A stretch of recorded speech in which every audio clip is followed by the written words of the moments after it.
The news I'm about to share with you will give you a greater insight as to gold's price in 2023, and it's all about the central banks and what they are doing with gold. Let's explore!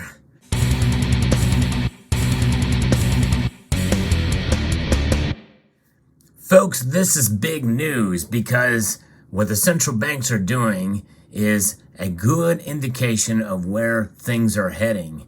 And we know it's not news that central banks have been buying a lot of gold. In fact, in record numbers we've not seen since 1967. Well, you've heard me report on those stories. Well, I'm going to bring to you now the latest news that says that the central bank gold buying is even more intense than previously thought. I'm going to be reporting from an article from Bloomberg that lets us know that central banks have been loading up on more gold than they had thought this year. This offers crucial support to prices that have faced pressure from global monetary tightening. That's right, a lot of central banks, and we know there's the central banks that are accumulating gold, and then the same that have operating under modern monetary theory and quantitative easing, and they're now starting to tighten a bit.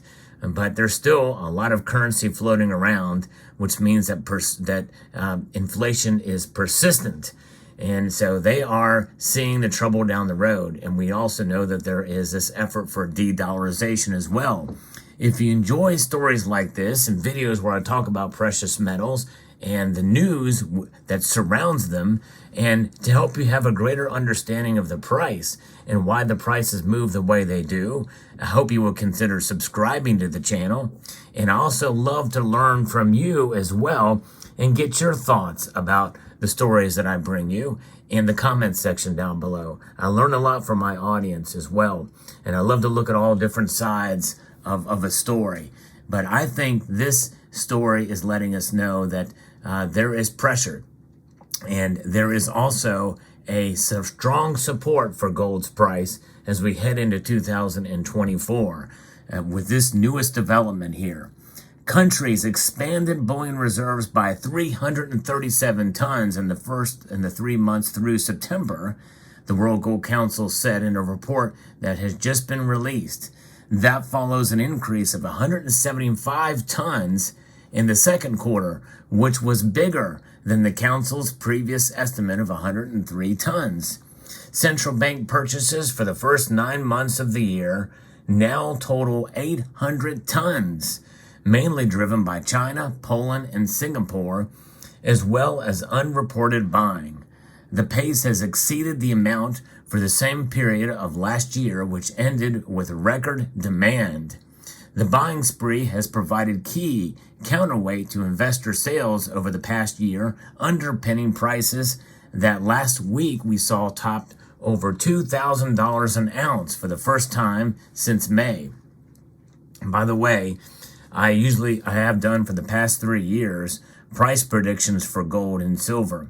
And so far I've been right on gold, but not on silver.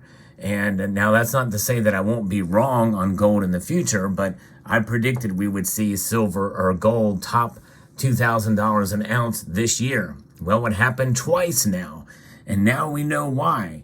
The robustness of the market has left gold increasingly disconnected from inflationary adjusted treasury yields, which are normally a key driver of non-interest bearing bullion. And I will say that in a nuanced view on that, we see it affected but minimally compared to silver. And now we know the reason why. Because the central banks have been accumulating even more gold than previously thought. And this is quite remarkable news here and gives us some confidence that we're doing the right thing. So unless a lot of these big central banks decide to dump a lot of gold, likely we're going to see gold prices maintain or at least not fall further much below than where they are now. Now, how low can they go and how high can they go? Well, I'll give some speculative guesses here towards the end of this video, so stay tuned for that. But remember, they are just speculation and guesses on my part. But I like to think that what I think is going to happen is based off of somewhat of an educated guess, at least, because bullion has surged this month following Hamas's attack on Israel, which inflamed tensions in the region that's crucial to global energy supplies and boosted demand for a safe haven. The advance has pushed gold prices closer to a record around $2,075 that was set in 2020. We didn't get there. In fact, it pulled back, and we did see gold fall below $2,000 an ounce. In fact, pretty far back from it, but still well above 1950 for sure. And so silver, though, has not reacted the same way. And I think now we know part of the reason why. I think there's so much in these markets, so many different drivers and factors. But folks, make no mistake, central bank gold buying is a big one. And you know what I've been saying for quite a while, that you should be your own central bank. And this is why I'm an advocate, and why since 2017, I've made a concentrated effort to focus more on gold. Yea, though, I still believe in silver. I still have it and buy it and get a couple ounces here and there. In fact, even last year, I bought more silver than I have in any other year in my life. So I still believe in the metal, but I believe gold is a more stable store of value, and you get much more value packed in a very tiny, small space. And storage is an issue, and it can be an issue for folks, and that's another reason too why I have kind of been focusing on gold. It does not move as radically as silver does. It is not quite as impacted by industrial applications and demand, even though gold is an industrial metal as well.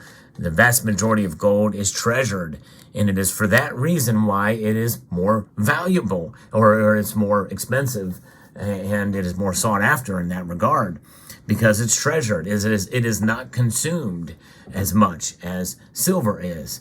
And of course, people will make the opposite argument and say, well, that's why you should stack more silver, because it's being consumed, which means it's not going to be recycled. It's not as viable to recycle, which means we may run out sometime soon, which I push back against that too. And there's plenty of silver out there. Now, there's other applications and things like that that are using it more often. And some say that once some of these supply chains come back together, especially in China, and demand increases, for silver, for some of the electronic devices and things out there, then we could see the price move back up.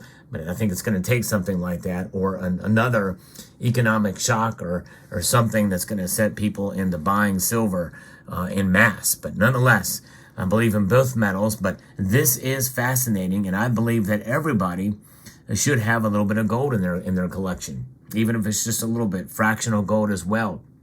And I'm going to be doing a video again about fractional gold, because I do think it's important, and there are ways to buy it. But I've also issued a challenge earlier in the year, and that challenge is still on. Some of you are taking part, that I think every silver stacker should have at least 1 full ounce of gold in their stack, to save up for it, to go through the exercise of actually saving up, no matter what your income level is. I don't care if you're buying an ounce of silver a month. I think if you can take a little bit of money and set it aside, even if it takes you 2-3 years to get a full ounce of gold in your collection, you're going to have an appreciation for the metal that you've never had before, and it will teach you the exercise of patience, persistence, and perseverance in moving in that direction. And it will be good for all silver stackers, no matter what your income level.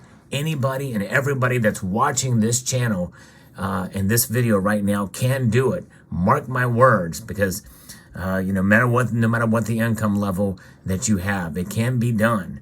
I know, because I've been there before.